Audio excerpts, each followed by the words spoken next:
The thing about Canada is that, you kind of think it's an actual country instead of a dictatorship, but it has devolved into pretty much a dictatorship because, you know how the media works up there is the government makes a list of what it considers to be liberal media or legitimate media, and it pays them. Public money flows into the media that the government approves of, and then everything else is censored. So it's very close to the old Soviet Union in an awful lot of ways. The Canadian Broadcasting Corporation is an awful lot like Pravda used to be. You're listening to Kerry Lutz's Financial Survival Network, where you get valuable information you just can't find anywhere else.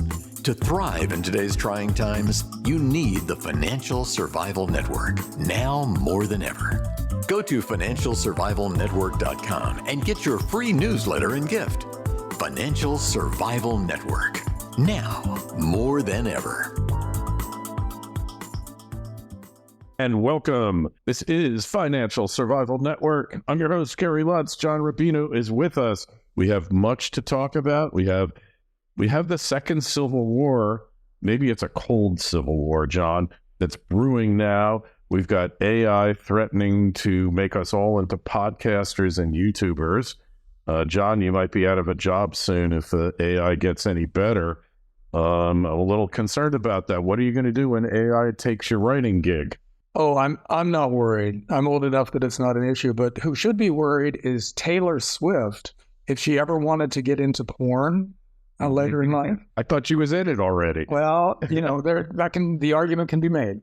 But AI has been creating very lifelike nudes and things of Taylor Swift, and posting them everywhere and stuff. So I think that's the first time we've actually seen anybody threatened in a meaningful way who we knew and cared about by AI. But and that's just the beginning. Oh, or were you asking if I was threatened by the porn side of this in case? No, not the porn. No, your porn career is long past, John. Yeah. Well, there are gilfs now, right? So, hey, it would be great. I ease my way into that pretty soon. It would be a great AI project. A coherent president, if they could get AI and kind of do these deep fakes so he actually knew and sounded coherent, that would be an amazing project, maybe worthy of their attention.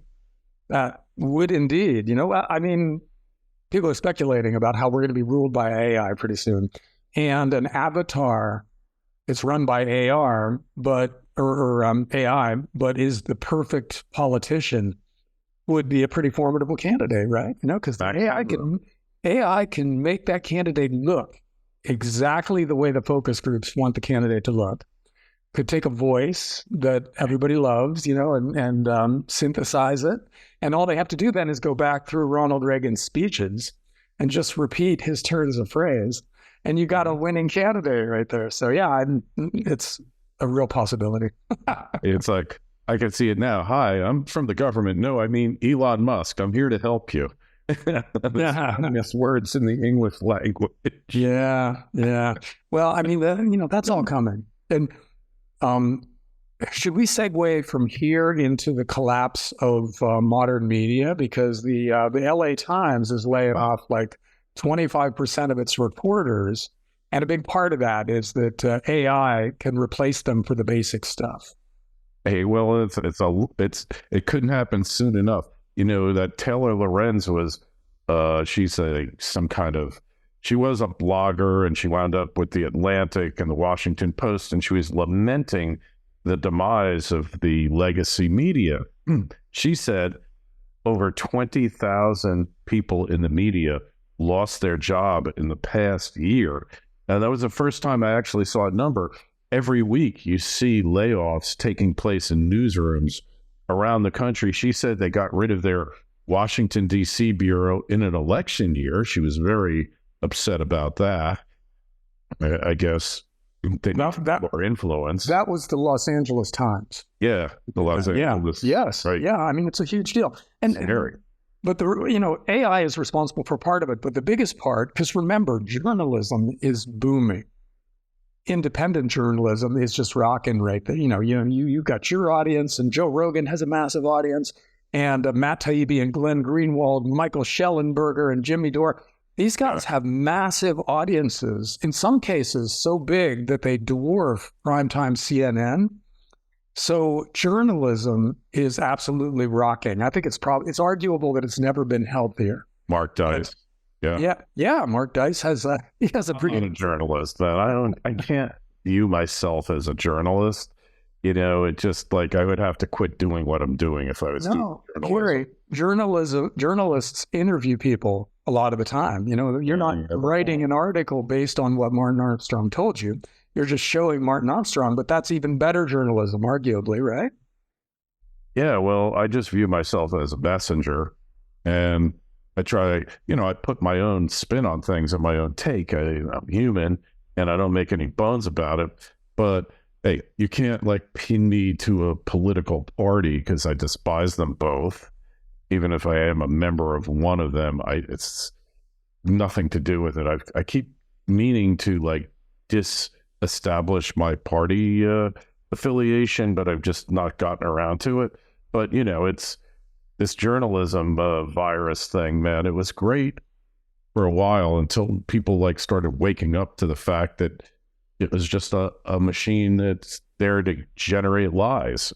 Really? Well, that's what it's turned into. There was a time when reporters were, instead of, part of the establishment, they were these blue collar guys whose job was to dig up dirt on the powerful, right? And they did not hang out with the rich people they covered because they were the mortal enemy of the rich people they covered. That changed over the last 20 or 30 years when journalists basically got co-opted. Big companies bought up all the media outlets, and then the paychecks were signed by corporations. And so you ended up with CNN and Fox and MSNBC, who are basically on teams. They have a business model of freaking out a small segment of the population in order to keep them engaged, because that's where you generate revenues, when you get people coming back over and over and over again and watching all day long. And, Fox caters to clueless, afraid white people, old white people, and MSNBC. Legitimately afraid, but yeah. They're legitimately afraid, but they're also kind of clueless, they don't completely understand what's happening. And so Fox explains it to them in the most blunt instrument way. MSNBC caters to overeducated, hyper-neurotic liberals and keeps them freaked out all day long. Barely connected to reality. I mean, they are getting the Kool-Aid intravenously in both arms, the MSNBC audience, and they've totally lost their ability to think critically. Not that the Fox people haven't, but their things are kind of rooted maybe in a little more in fact. But the MSNBC audience, I mean, they listen to it day in, day out. I don't watch news. Did you stop watching news? I stopped watching it after the Twin Towers collapsed because I realized it was making me miserable and anxious and unhappy. This is the best thing I ever did, was to stop watching news. The only cable mainstream news I see now is when Jimmy Dore or Tucker Carlson runs a clip in order to make fun of it. And that is literally all the Fox or MSNBC or CNN I see now. Yeah. I think a great number of people are in that boat. They've figured out that those media outlets, the big media outlets, are playing for a team, so they can't be trusted. So they're looking for trustworthy people. And you know what? They're finding them. I mean, Substack is full of people who are, not necessarily right all the time, but they're honestly trying to get to the truth. So you really only need one or two outlets like that. Substack and Rumble. If you just live on those two outlets, you will be getting closer to the truth than anybody else in the country has over the last couple of decades. And I might mention that you are on Substack. It's rubino.substack.com. I urge everybody to go there and subscribe, because John is part of the Truth Brigade. Hey, so we just got a decision from a federal court in Canada that what Trudeau did to the truckers convoy, and I'm tying this into what's happening at our border right now, the attack on the trucker convoy, labeling it a terrorist group, and invoking the Emergencies Act, which basically allows the prime minister to arbitrarily impose martial law was all illegal. And then we found out that the intelligence was cooked, that they were just guys trying to do their job and didn't want to get vaxxed and, were just against what the government was doing, and it got declared illegal. And then Tucker Carlson went to Canada and he really put it to the powers that be in Canada, and they had a complete and total meltdown, John. I'm sure you caught that. Well, the thing about Canada is that, you kind of think it's an actual country instead of a dictatorship, but it has devolved into pretty much a dictatorship because, you know how the media works up there is the government makes a list of what it considers to be liberal media or legitimate media, and it pays them. Public money flows into the media that the government approves of, and then everything else is censored. So it's very close to the old Soviet Union in an awful lot of ways. The Canadian Broadcasting Corporation is an awful lot like Pravda used to be. And see, watch what happens now, because a court has decided that Trudeau violated the Constitution. Now, that would be a thing in a real country where the police show up, they perp walk somebody like that to the car, take them, try them quickly, and put them in prison. None of that's going to happen to Trudeau. He is totally going to skate, and most Canadians won't even hear about this because it won't be reported on the state media, And so there's your definition of a dictatorship right there. And the only reason why we're not there is to go back to independent media, because we got Joe Rogan. I mean, they don't, And Tucker. So, and Tucker Carlson now. So, and RFK Jr. And hey, I want to hear from RFK Jr. I know him personally. I don't care for the person, but hey, he's an opposing voice to the power structure. I want to hear him on all sides. I don't want to hear anybody shut up or being shut up by the government, but that's what this government has tried to do through Twitter, its takeover of digital media. You want to hear an interesting scenario for this upcoming election, because RFK, by the way, you know Trump and RFK. That's pretty impressive. Yeah, you're a connected guy. Yeah. And I met Obama once, too, at a fundraiser. Man. Wow. Meanwhile, I've been sitting out here in the country. This was for a second. I shook his hand. I wasn't impressed, but I wanted to meet him because I knew he's going to be president, or I thought there was a good chance he would be, and I wanted to see history being made, and I did. So, but right. Yeah. So let's go to our border. So we've got a trucker convoy forming, supposedly 700,000 trucks. Kerry, before we do that, can I do the election scenario theme? Oh, yeah. I forgot. We got distracted from it. But okay, because RFK is going to get on ballots, which means he's going to qualify for debates. So we're going to have a spectacle of Biden and RFK Jr. standing side by side on a stage, and RFK is going to speak in complete grammatically correct paragraphs with names and dates and numbers. And then Biden, when it's his turn, is going to go, yeah, I told Corn Pop he's a bad dude, and if he doesn't vote for me, he ain't black. He's going to say something like that. And it's going to become a two-person race between Kennedy and Trump at that moment, and or at least a legit three-person race where Congress has to decide who's president, because nobody gets over 40%. So very interesting scenario. And if there's a debate, a completely plausible scenario, because Kennedy and Biden side by side is going to be a contrast that the Democrat establishment never wants to see. No wonder Biden won't give RFK Jr. Secret Service protection. It all makes sense now, right? Well, the other plausible scenario is that both Trump and Kennedy get assassinated before this is over, and Biden is the last man standing. Yeah, and that is too horrifying to contemplate, but it might be more likely than the debate thing, because they won't want to let it get to that point. And the other one is that they dump Biden for Michelle Obama, which there's a lot of speculation that that's what's going to happen. So that's a huge wild card if it happens. I can see that. That I think is more plausible than eliminating the competition. It's just un-American. not in the elections. You got to wait till after the election until you remove these people, not before. It's anti-competitive. I think our fascists are creative enough to be flexible on the timing. Again, they aren't going to be limited to the calendar. Do you remember those movies? They were French movies.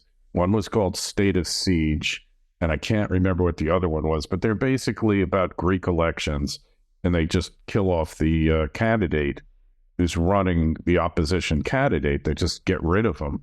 And it was Yves Montand. He was the opposition candidate. They were French movies. They were great. Well, opposition candidates get killed all the time around the world. Yeah. And it just doesn't happen that often in the first world. But, I think this whole distinction between the first world and the third world is fading quickly, Yeah. So now, which is a good segue into the Texas thing, because we're headed for Banana Republic status in so many ways. And this is an example of it. Hey, so looking at that, all right. The Texas National, I'll just set the stage. We talked about it before. The Texas National Guard has been ordered out by the governor of Texas to secure the border, and they seem to have an affinity for razor wire, which the Supreme Court ruled it's the right of the federal government to go remove that razor wire. But and Governor Abbott basically gave them a middle finger and said, not only that, we're going to put out more razor wire. And basically the Border Patrol ain't going there. They've thrown the Border Patrol out of certain areas and just taken it over. 25 or 6 other governors have committed to support Governor Abbott. And now there's calls to federalize the National Guard, which you can't do without the consent of the governor. We could go into the history of that, but just Governor Blanco during Hurricane Katrina refused the federal government's offer to federalize it, and we all know what happened there. And basically they've defied the Supreme Court and they've defied the federal government. And then we also have supposedly 700,000 truckers heading to the border to shut it down in support of border security. And look, you can't just have an open border, otherwise you don't have a country. I mean, it's madness. Millions, as much as 13 million people have come in. One person I know that's anecdotal from Colombia said her friend saw a Colombian guy who just come in. He was released from prison. He'd killed 2 people. I mean, they're opening up their prisons. Some of them. Well, I mean, that's the logical thing to do. If you're anybody and some big country opens their borders, you empty out every mental institution, every prison, and you take all your secret police and your sleeper cell potential terrorists and you send them to that country. And so you let them wreak havoc each in their own way. And so an open border in that sense is a tool for destabilizing a country. And clearly that's the goal. And the most important thing that happened with the border is the statement that the Border Patrol just put out. They came out and said, look, we're not going to cut down Texas's barbed wire. We have a good working relationship with these guys. When we need to get in there, we tell them, they let us in there. So we are not going to get involved in this in any way, which is them sending the signal that we're not going to shoot our American friends over this. We're not going to do it. And, one of the reasons why this will never work for Biden is because the people he needs to basically kill Americans are mostly men who own guns and who are, no fans of Biden in the first place. So he can't order them to kill other guys with guns who are basically, on the same side ideologically as the first bunch of guys. So everybody's just going to put down their weapons or turn around and point their weapons in the other direction if the time comes. So I think this never gets to the point of a shooting war. I think it gets to the point of basically not an insurrection, but peaceful protest on the part of the guys with the guns. They're just going to say, no, we're not going to do this. And then it just shuts right down. So That's my prediction. Yeah. It's an amazing scenario you never expected to see in the United States. The last time some states tried to pull this, 1 million soldiers got killed, basically to keep it all from shattering. I mean, look, the blue cities, they're suffering the results because Abbott and our governor here in Florida, DeSantis, Abbott sent over 100,000 of these illegal immigrants to sanctuary cities. They're choking on it. They're going broke from it. They're like confiscating hotel rooms right and left in New York, Chicago, LA, all these places. And man, it's like, where does it end here? Because nobody is in favor of the current policy except the politicians who don't want to do anything about it. I don't even think it's Democrats or Republicans, because it's not party divide here, because the Republicans are trying to, in Senate, are trying to pass this watered down bill to secure the border that will have zero effect. There's a huge number of NGOs and entities that make like a fortune off of this illegal trade, not to mention the cartels and the human traffickers.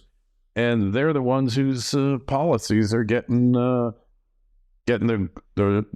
stamp of approval from the government, both parties. Well, the establishment is clearly panicking over this because, okay, let's take one step back and look at what's up above the elected government. We have an aristocracy, and that aristocracy is not Republican or Democrat or gay or straight or black or white. It exists above those issues in order to increase its own power, basically. And it seems to see an open border as increasing the aristocracy's power. And maybe it's because it destabilizes the country to the point where martial law becomes feasible, and then they finally get to take over, and that's their end goal. So that could be the way it's working. But yeah, it's obviously you've got Republicans and Democrats on both sides of this. But see, on the Republican side, this new bill, this horrendous thing that they're trying to push through, is separating from the rhinos, the rhinos from the America First Republicans. Okay, and that's a very big distinction that is useful for us to see. And I don't think it's going to pass because it's too politically useful for the Republicans to have Biden on the wrong side of the immigration issue, because that is a totally losing issue. So that is almost as good an issue for the Republicans as abortion is for the Democrats. Yeah. So they've each got this big issue that they can point to and said, look, this is existential. You have to vote for me, otherwise Armageddon, and it's very helpful for the Republicans. So I think they'll save it for Trump to come along in their scenario, and then close the border down and take it off the table as an issue, and then 6 months in say, look, that's all you had to do. You should never have gotten rid of me because I would have fixed it, or I did fix it. And look how easy I fixed it again. So vote, I'm going to stay for 4 years and do a great job. And then you vote for my vice president, Vivek Ramaswamy, for the next 8 years. And there's the scenario. It's out of control. I don't think any rational person can think that this situation is acceptable, whether you're pro-immigration or not. I'm pro-immigrant. We're both products of immigration. And there was a lot of illegal immigration earlier in the country's history, too. It's not exactly a new problem here. Many people came. Well, back then we had 50 million people living here, or 100 million or whatever. Now we've got 300 going on 400 million people. And, every new person that comes in is that much more of a stressor on the system and everything. So it's a completely different thing. So I obviously, everybody is in favor of some level of immigration, and most people want it to be legal. And I would be fine with 1 million legal immigrants a year, screened for useful skills. If they speak English, boom, they're on the list. Yeah. If they can program a computer, or if they're any kind of, technical anything, bring them in. If they're from a culture that does not assimilate and that has a big history of violence, then I'd say maybe not. You know, you go move to this other country. Make them take a loyalty oath too. All right, look, loyalty oath. It's meaningless except the people who find that they can't take one because it's not meaningless to them. That they have to renounce all other allegiances to other countries. You know, that's part of the problem with dual citizenship. But hey, one way or the other, it's reached the point, as most problems in a democracy, you can't solve a problem in a democracy until it becomes a crisis, right? There is no way to solve a problem proactively until it reaches a point where it becomes existential or it becomes such a disruptive problem that it has to be addressed. We're at that point now. It's going to be solved. And if it's not, then Lord save us, because it will lead to a true insurrection because people are just not going to put up with this anymore. 700,000 truckers can't be wrong. Yeah, this is going to be a fascinating, 2 weeks from now, you and I are going to, oh no, it won't be 2 weeks from now, huh? Month and a half from now. I'll make time. We just have to, we're 12 hours ahead, so I'm 15 hours ahead of you. So we'll make time to get together. Don't worry. Hey, okay. So layoffs. What's going on with layoffs here? All right. I thought where employment was good.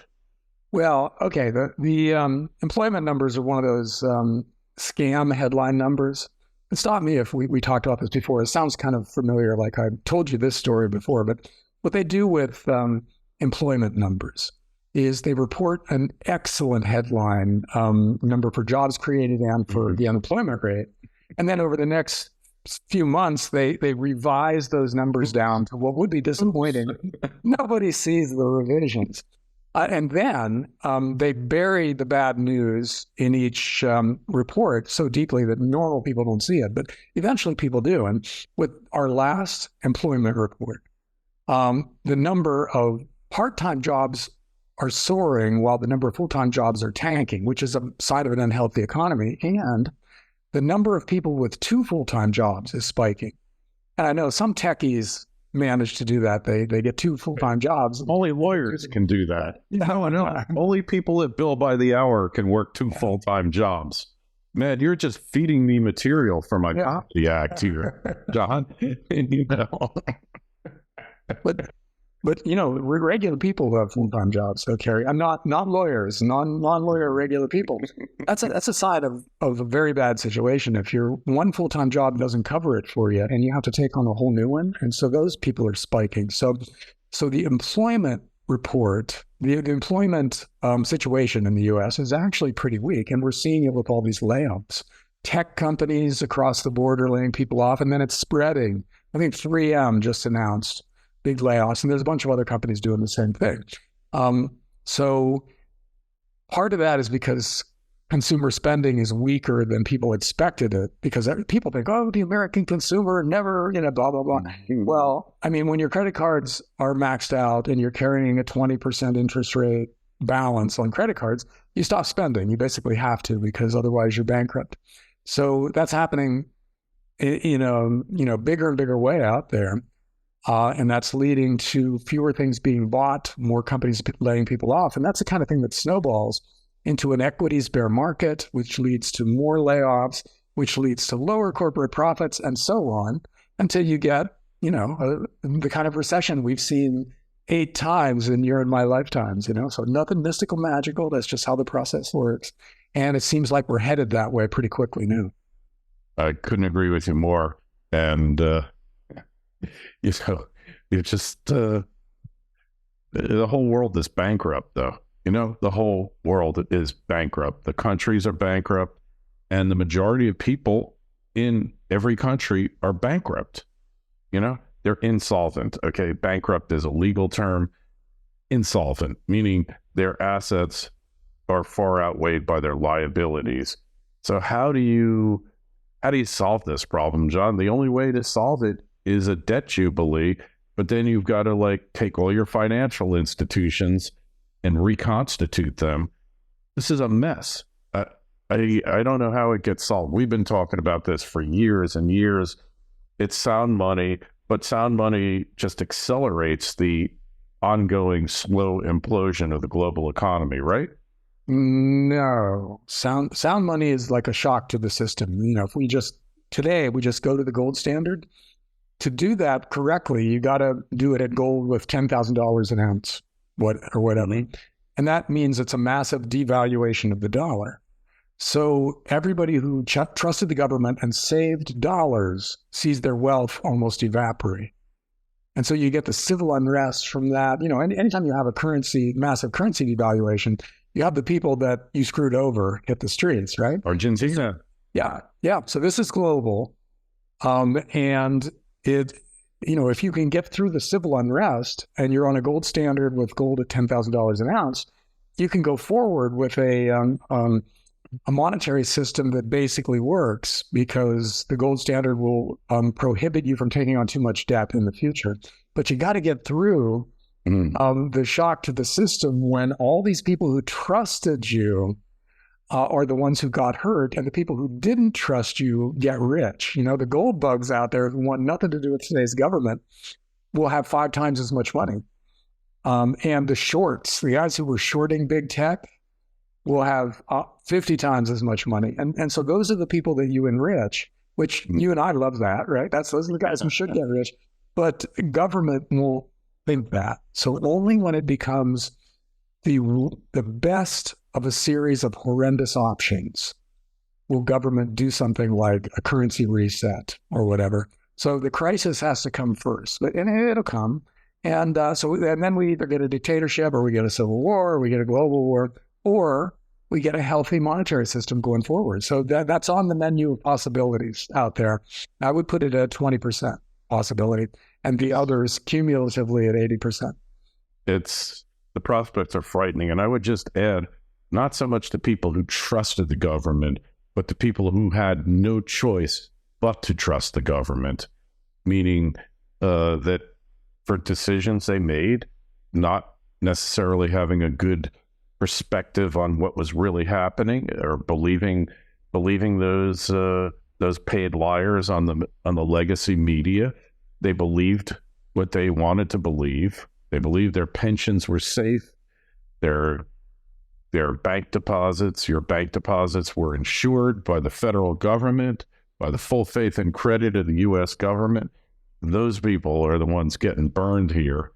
And all they had to do was go buy some precious metals and lock it away for that day. But that day has to happen, because the system becomes more unsustainable by the day. And we see it. And people know it now. They know something is really, really wrong. And the proof of that is the price of gold has been over $2,000 now for several months. It ended 2023, and it looks like it's going to end January assuming it doesn't go down in the next 2 days, it's going to end that way. So, asymmetric warfare revolution, we got like, it's been the case since the first Arab-Israeli war, when they found out that surface-to-air missiles that cost back then $10,000 each could shoot down a plane that cost like $5 million back then. And maybe it was the second I take it back. Second Arab-Israeli war, the Yom Kippur War, 1973 or 2, whatever it was. And that's when a lot of Israeli planes were shot down, and then started a whole arms race of countermeasure. Remember Mad Magazine, Spy versus Spy? That's what we had here. And, we see it now in Russia.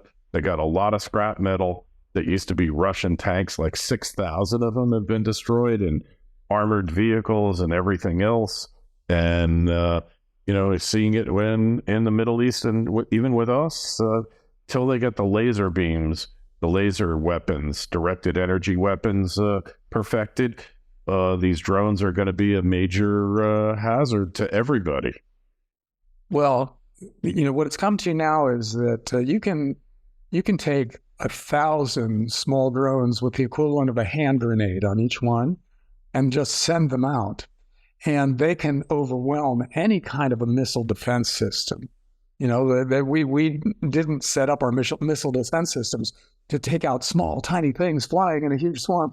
And, it's not clear that even a AI-guided laser cannon or something can do that, because all you need is one drone to get through, hit the cannon, blow it up, and then all the rest of the drones can come through and do whatever they want. So this fits into the fall of the American empire scenario. And we don't have time to go through that whole thing, because you got to go back to the Roman Empire and stay there for a while and then move forward to do it. So maybe the next time you and I talk, we can do that. But seeing our weapons be made obsolete by cheaper weapons that anybody can get a hold of is one of the ways that a modern empire can fall. In other words, technology changing in a way that's unfavorable for the weapons of the empire. And we kind of are there now. Look at the Houthis. Yeah. They just enacted a naval blockade without having a navy. they just got, little installations in the desert with camouflage over top of them that shoot out drones or little missiles or something like that. They're taking out ships. And now a lot of insurance companies will no longer insure cargo vessels to go near the Yemen border. And that's it. There's not much the U.S. can do about that, short of basically bombing those guys out of existence. Yeah, so we are in another war. We're funding a Ukraine proxy war. We're funding an Israeli, whatever you want to call it over there. And now we're starting to respond to the Houthis in Yemen, and we're blaming Iran for an attack that just killed a few American soldiers. See where this is going. Yeah, the psychopath neocons in the U.S. are just so happy. Christmas came early for these guys because now they get to declare war on the whole world. And so they're calling for us to bomb Tehran right now. Well, that was McCain, bomb Iran. Remember that he did a takeoff on the Beach Boys, Barbara Ann. It was bomb Iran. I'm sorry, Tehran is Saudi Arabia, right? No, Tehran is Iran. Iran. Oh, Riyadh is Saudi Arabia. Yeah. Okay, yeah. Okay. Anyhow, yeah, see, how much you want to bet that a lot of the people calling for us to bomb Iran aren't completely sure where Tehran is either, but we're able to find the country itself on a map. I don't think that really matters to the psychopaths, but I think they just want to be bombing people because they think bombing people leads to good outcomes. And worst case scenario, you bomb a country back to the Stone Age. You get to sell whatever comes left, or whatever comes next, all their new weapons. So the defense contractors make money, because you never see the 400,000 dead Ukrainians in any of these calculations, right? No. It's always, we only spent 5% of our military budget and we degraded the Russian military. It's money well spent. Well, not if you're one of the 400,000 dead Ukrainian proxy soldiers. So, yeah. I'm very worried that that's what they have planned for Israel. And I wonder if they want to use Israel as a proxy army against Iran. That would be horrendous. That would be just terrible beyond belief. But it is believable. On the bright side, if you're holding defense company shares right now, you're doing quite well. Raytheon, Lockheed Martin, Boeing, well, not so much Boeing because of their commercial debacle there. And don't fly on a 737 MAX. At least don't sit where you think there might have been a door in the original design. Okay, there's the ideal investment strategy starting in 2020. You buy the pharmaceutical companies, ride them up for 2 or 3 years, then you dump them and you buy the arms makers. Ride them through the next 5 years of global war, and you're rich. So it all worked out in the end. Country left. Yeah. If there's any place left to spend your money, my God, you can spend that money. Hey, so one more thing. We talked about AI, but we didn't talk about these robots And I don't know if you watched the Tesla Optimus robot. It can like pick up a penny off of it can almost thread a needle. I mean, these things are coming, John, and they're like, that combined with the AI, the advanced robotics and the AI, I mean, really, it's like, like think about like, they already use robots in like nursing homes in Japan, but you can see the day coming like where they're just going to really replace virtually all manual labor in the country. Oh, yeah. Except in New Jersey, where they allow them to pump gas. Because humans can't pump gas. Customers can't pump gas. Only gas station attendants, because they're highly trained professionals in the art of pumping gas. Well, do you think they'll be allowed to dig graves in the pine barrens for the mob will, the mob will hire an army of them, right? Robots, yeah. Well, okay, so there are some other robots that are much scarier than Elon Musk's. The Boston Dynamics robots and Dance, which as a white guy, then I don't like the idea of everybody being a better dancer than me. And then there are other robots, those robot dogs that you see everywhere. Yeah. A while ago, somebody mounted a 50 caliber machine gun on the back of one of those things. And so now you've got AI driving a four-legged robot with a gun that can shoot through cars and brick walls and things like that. What could go wrong? Nothing I can tell, man. Skynet's next, right? Yeah. All right. Well, I think we'll leave it at that, and we'll synchronize our schedules. So when I'm over in Thailand, if anybody is in Thailand who watches the show, like to get together, hey, just shoot me an email to kl@kerrylutz.com. Also, if you have any questions for John or myself, John's Substack is rubino.substack.com. Go subscribe there. And hey, subscribe to our free newsletter on financialsurvivalnetwork.com. John, we will catch up with you in a couple weeks somehow, some way. See you, Kerry. Happy travels. Thanks for listening to Kerry Lutz's Financial Survival Network, your solution to today's trying times. For the latest, go to financialsurvivalnetwork.com. Financial Survival Network, now more than ever.